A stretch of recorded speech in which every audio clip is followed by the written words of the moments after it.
A continuación, Desafío Empresarial.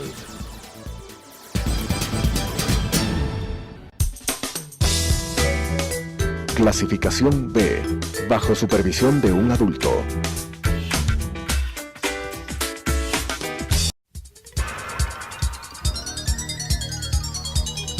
Las opiniones vertidas en este espacio por la producción y dirección del programa son de exclusiva responsabilidad de sus autores y de quienes intervienen en ellos.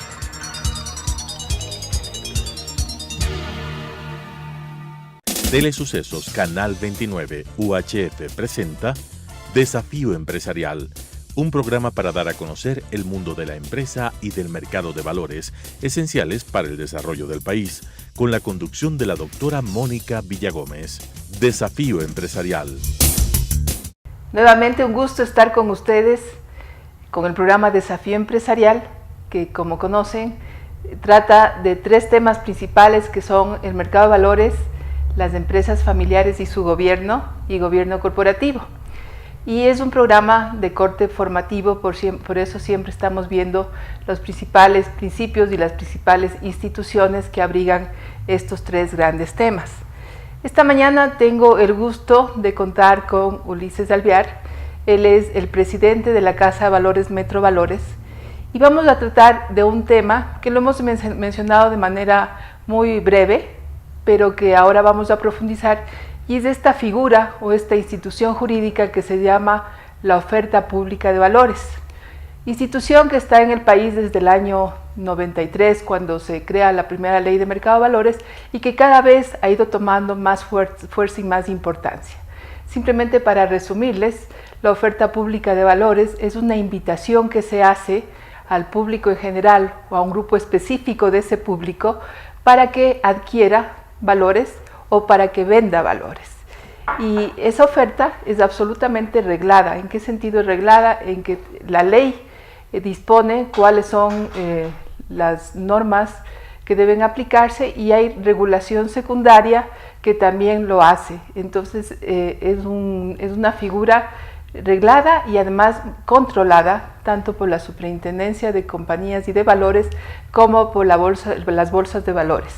Además de la responsabilidad que tienen las casas de valores en ellas, que va más allá de la responsabilidad legal, pues tienen una gran responsabilidad técnica, y eso es precisamente de lo que vamos a hablar en esta oportunidad con Ulises. Buenos días, buenas tardes y buenas noches, Ulises, un gusto verte. Muchas gracias, Mónica. Bienvenido. Gracias por la invitación, un saludo a la audiencia. Es un gusto estar en este programa para poder conversar de este tema que es tan interesante para el mundo empresarial, para las empresas grandes, medianas y pequeñas, y también para las personas que les interesa como alternativa de inversión buscar este tipo de valores. En general, como introducción, efectivamente la oferta pública en el mercado de valores es una estructura muy interesante que permite a las empresas captar fondos del público.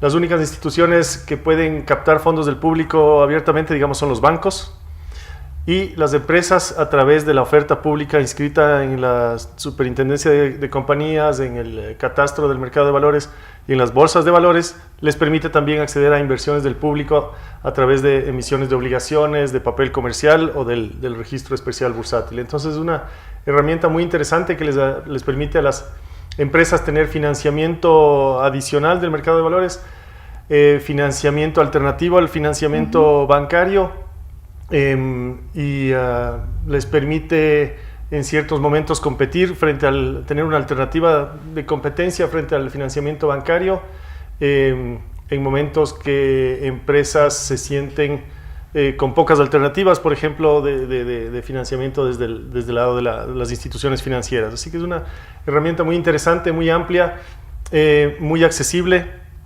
Es abierta a empresas grandes como medianas y pequeñas. Hay pymes también en el mercado de valores a través de este mecanismo, y creo que podemos conversar un poco más en detalle más adelante, pero es algo muy atractivo. Sí, bueno, la oferta pública lo que persigue precisamente es que existan fuentes de financiamiento alternativas al financiamiento tradicional, que es el bancario. Y lo interesante es que la oferta pública permite que el emisor, es decir, las compañías, puedan poner sus propias condiciones, sus condiciones de plazo, que normalmente las ponen conforme a un testeo que hacen en el mercado, y también sus condiciones de tasas de interés, de rendimiento, lo cual les permite conjugar esa posibilidad de captar recursos con los propios flujos. Creo que eso es uno de los temas más importantes de la oferta pública. Cuéntame cómo se hace esto de congeniar flujos propios de la empresa con las necesidades de financiamiento y también con la expectativa de inversión que tienen en el mercado. Claro, cómo no. Como cuentan los mismos banqueros, en realidad, dicen que esa anécdota que el banco te presta el paraguas cuando hace sol y te quita cuando llueve. En el mercado de valores tratamos de ser más cercanos al emisor, a la empresa, y conseguirle condiciones más acordes a sus necesidades. Pasa en la vida real que el sistema financiero en momentos de liquidez presta mucho, y en momentos de faltas de liquidez como el 2015, 2016, no tenían liquidez, preferían tener liquidez en las instituciones a prestar, y prestaban muy poco a las empresas, o prestaban a muy corto plazo. En el mercado de valores, las casas de valores asesoramos a las empresas para que se financien de acuerdo a su estructura de flujos. Entonces, una institución financiera te va a pedir posiblemente pagos trimestrales o semestrales, pero tal vez tu esquema de flujos es anual o tu esquema de flujos es mensual. Entonces nosotros hacemos una estructura que cuadre con la recuperación de la cartera y de la liquidez de la empresa. Cuadramos el tema de los plazos a través de hay dos mecanismos para emitir valores a través de la bolsa. La una es de corto plazo, el papel comercial, y la otra es de largo plazo, a partir de un año de la emisión de obligaciones. Según las necesidades de liquidez, si es que es de capital de trabajo, si es que es de inversiones a corto plazo. El papel comercial es una herramienta muy dinámica y muy cómoda. Si es que son sustituciones de pasivos a largo plazo, si es que son nuevas inversiones, las emisiones de obligaciones son mejores, y los plazos de pago son acordes, y los periodos de pago son acordes a los flujos que tiene la empresa. Obviamente, cuando vamos a las empresas nos dicen, qué bueno, entonces yo quiero a 10 años y con pago de capital todo al vencimiento, digamos. Claro. Es Eso una obviamente utopía. No es posible. Aquí. Así es, porque por otro lado tenemos que cuadrar los intereses de los inversionistas. Claro. Entonces, cuando estructuramos una emisión de valores, vemos la capacidad de pago de la empresa, vemos las condiciones, nos damos la vuelta, vemos qué disponibilidad hay de inversionistas. El apetito del inversionista. El apetito ahí ha variado en el último tiempo el tipo de inversionistas disponibles. Ahora hay muchos fondos disponibles, por ejemplo, de fondos de inversión que están recuperando su tamaño, lo cual es muy positivo. Aseguradoras, de empresas del sector asegurador, algo menor del sector financiero. También inversionistas privados, y por ejemplo en este momento el sector público está invirtiendo muy poco. En el pasado era importante la participación del BIES, del ISPO, de otras instituciones. La CFN se mantiene siempre activa, no sé qué tanto exactamente en este momento, pero siempre activa. Entonces depende de los intereses, de las necesidades de los inversionistas. También cuadramos, tenemos que hacer un match entre las necesidades de la empresa y de los inversionistas. Sacamos un papel al mercado que sea atractivo a los dos lados. Cuéntame una cosa, ¿qué plazo promedio ponderado en este momento está rigiendo en el mercado para las obligaciones de largo plazo? Los plazos han ido extendiéndose un poquito en el último año y medio, que volvió la liquidez, digamos, al mercado, y las emisiones comienzan en 3 años y están extendiéndose a 4 o 5 años. Hay una experiencia interesante que sacó la empresa TIA, por ejemplo, que sacó una emisión de obligaciones creo que a 10 años, y es una nueva experiencia interesante. A 10 años. Con una tasa de interés un poco alta, pero en cambio aseguró un financiamiento pero ¿y con pagos? Plazo. Pagos de interés me parece que son trimestrales y de capital semestrales. Entonces es una emisión interesante, arriesgado, pero fue fue muy bien acogida. Una buena alternativa, sí. Y ha tenido un buen nombre, calificación de riesgo AAA, entonces se colocó la emisión. ¿Y ha existido ya una postventa, digamos, es decir, un mercado secundario? Tuvimos un interés de inversionistas, pero la gente que vendía demandaba un rendimiento un poco bajo para un plazo de 10 años. Pero es interesante porque las empresas con buen nombre, con buena calificación de riesgos, tienen muy buen acceso en el mercado de valores con su reputación. Eso viendo en el lado de largo plazo. Si vemos en el lado de corto plazo, empresas como Continental, como Telefónica, como Nestlé, Pronaca, tienen capacidad de fondearse en el mercado con tasas de interés a 6 meses alrededor del 3%. Entonces, es bastante para atractivo. las empresas muy grandes es muy atractivo. Y eso también abre espacio a que las empresas pequeñas que vienen atrás, que son proveedores de estas muy grandes, también puedan acceder al mercado con tasas muy competitivas de financiamiento. Has mencionado la oferta pública de valores de renta fija, que son las obligaciones, y también el papel comercial. Pero hay una oferta pública que ha sido poco utilizada en el país, que es la oferta pública de acciones. Ha sido utilizada de manera más importante en lo que es la oferta pública secundaria, es decir, compañías existentes que ponen parte de sus acciones en el mercado de tal suerte que sus accionistas puedan vender esas acciones. Esa ha sido la figura más utilizada. Pero la figura de la oferta pública primaria de acciones, que es la necesaria para democratizar los capitales, ha sido muy poco utilizada.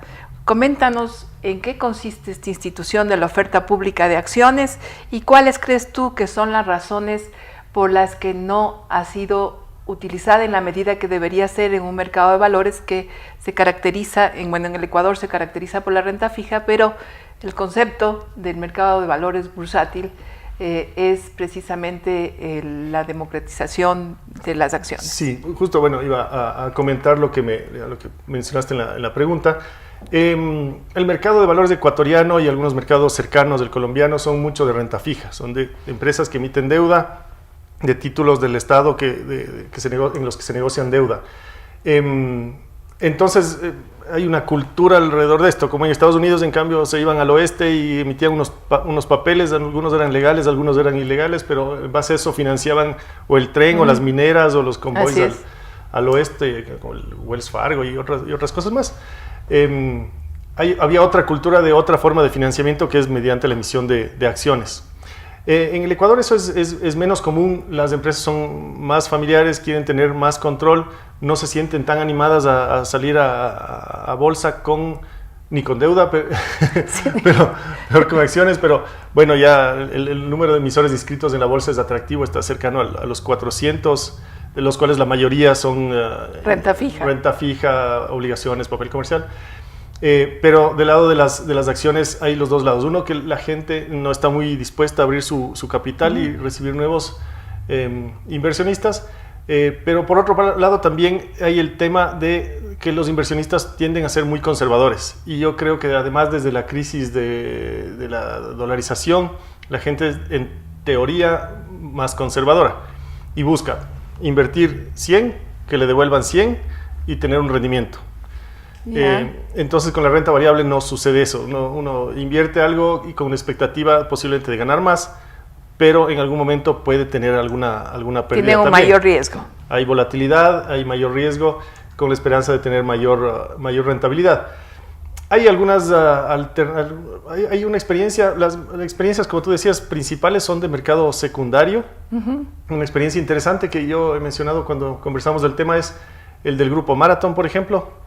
Ellos entraron al mercado de valores de a poco, hicieron unas emisiones de REVNI, que es un registro muy ordenados, no inscritos que había en el pasado para quienes no estaban en bolsa, con una empresa pequeña que distribuía Nike, luego con una empresa pequeña que distribuía Adidas, y luego hicieron una emisión de obligaciones, creo que hicieron una segunda emisión de obligaciones y finalmente inscribieron un paquete accionario, pero de mercado secundario, que salieron a vender al público. Entonces es interesante porque siguieron todos los pasos de entrada lentamente pero con confianza, y ahora sus acciones cotizan en la bolsa, y a través de eso, vendiendo alrededor del 20% del paquete accionario, recaudaron los accionistas existentes una cantidad importante de fondos que les pueden haber servido.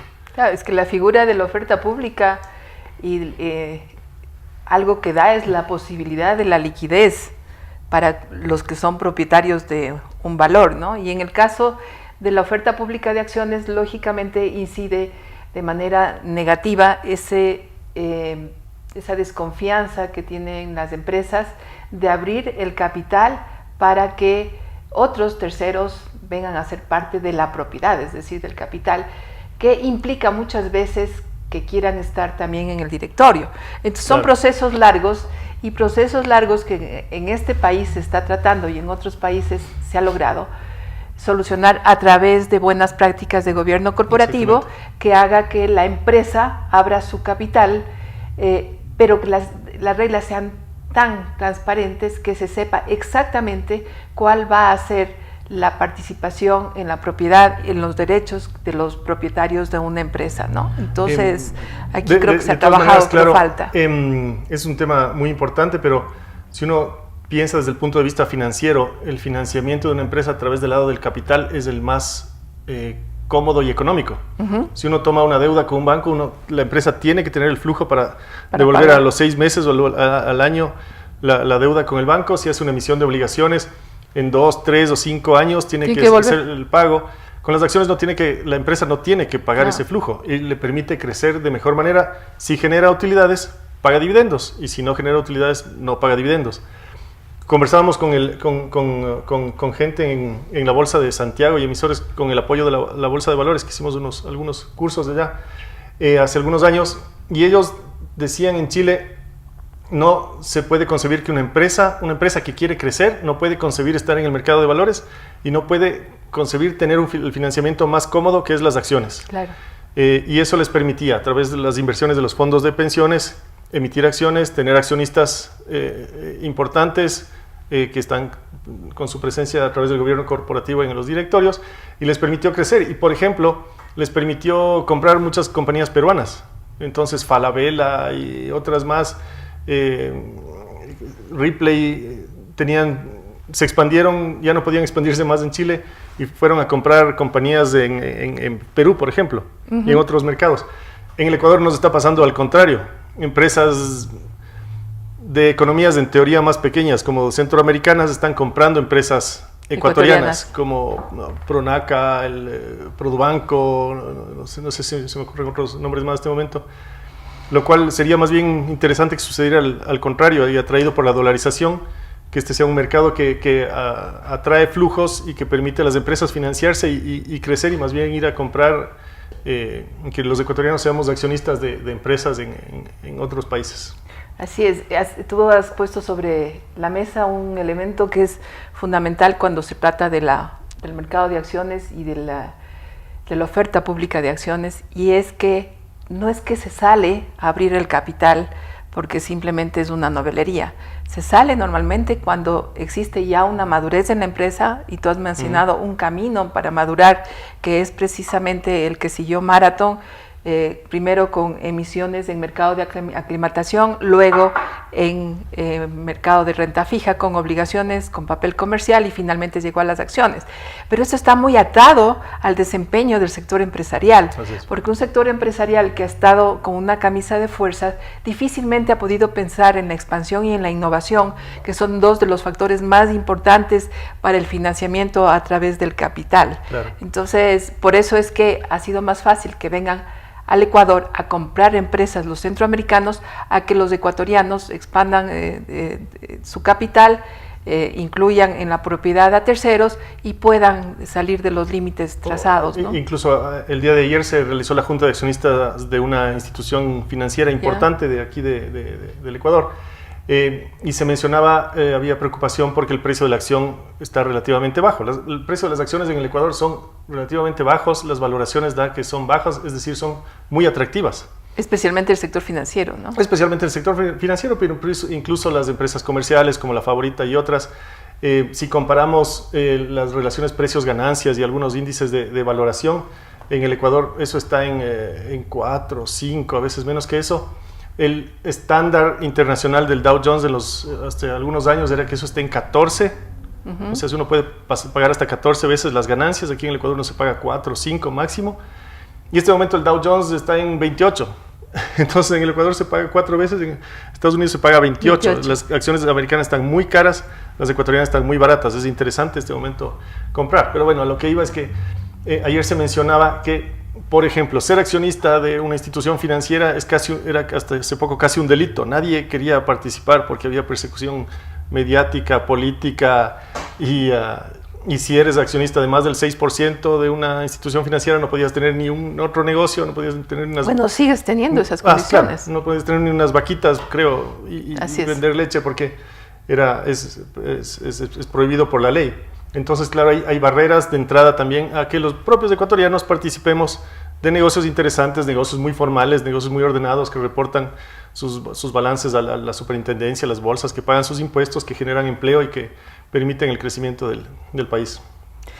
Quisiera hablar un poco de las estadísticas respecto a oferta pública. Básicamente son estadísticas que se refieren a la renta fija, porque ahí está la gran masa de emisiones.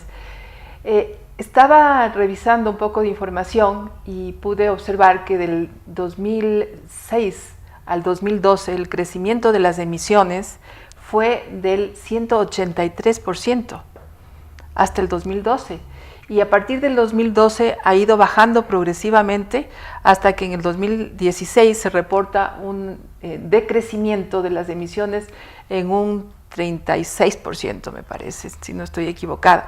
Cuéntanos un poco cómo es esto y por qué está sucediendo este decrecimiento cuando el mercado de valores ofrece una serie de ventajas para el financiamiento y de alternativas que normalmente no se tiene con el financiamiento tradicional. Sí, efectivamente, en el año 2012 se llegaron a hacer 120 emisiones de valores por año. Ese me parece que fue el tope, el pico de emisiones que existió, mientras que en el año 2016 llegaron a 66, casi a la mitad, 4 años después.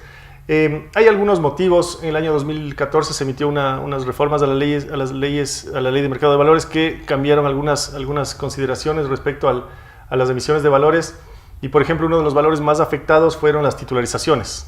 Las titularizaciones han caído casi a cero. El producto estrella. Que era un producto muy atractivo que les permitía a empresas medianas, a través de titularizar su mejor flujo, su mejor cartera, tener una calificación, por ejemplo, AA+, AAA, y salir al mercado y fondearse en condiciones atractivas.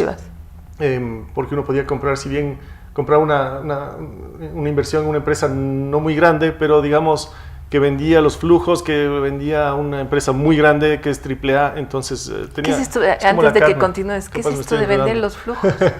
Porque eso es algo que quisiera que nuestro público comprenda. Por ejemplo, la empresa de la Coca-Cola hizo una titularización en la que comprometió las ventas que hacía en la provincia de Pichincha. Hay unas estadísticas muy claras de lo que uno vende, cuántos camiones venden, cuántas tiendas, cuánto no sé qué, y se hace unos números y se determina históricamente qué ventas se han realizado. Se puede hacer una proyección y se puede... es decir, lo que vendes son los flujos futuros. Sí. Se hace una proyección y se decide cuáles van a ser los flujos evidentemente futuros. Qué flujos se venden. O sea, se vende un papel que está en contra de esos, o sea, un valor de titularización respaldado en las ventas. Entonces uno ve que las ventas son muy eficientes, van creciendo, que son muy buenas. Entonces lo que se hace usualmente es se pone el mejor flujo y se vende a los inversionistas. Qué interesante lo que hemos visto el día de hoy sobre la oferta pública con Ulises. Es uno de los mayores expertos que tiene nuestro mercado ecuatoriano, muchos años en él y muchas emisiones, porque creo que Metrovalores se ha caracterizado por tener emisiones muy importantes y además de muy numerosas. Mil gracias, Ulises, por haber estado en esta oportunidad con nosotros. Como siempre les digo a mis invitados que son especialistas en estos temas, no faltará oportunidad de volverte a tener aquí y de seguir analizando de una manera coloquial estos temas que a veces son entendidos como difíciles y muy elitistas para la gente. Gracias. Muchas gracias, Mónica, y gracias a ustedes por su atención. Gracias. Las opiniones vertidas en este espacio por la producción y dirección del programa son de exclusiva responsabilidad de sus autores y de quienes intervienen en ellos.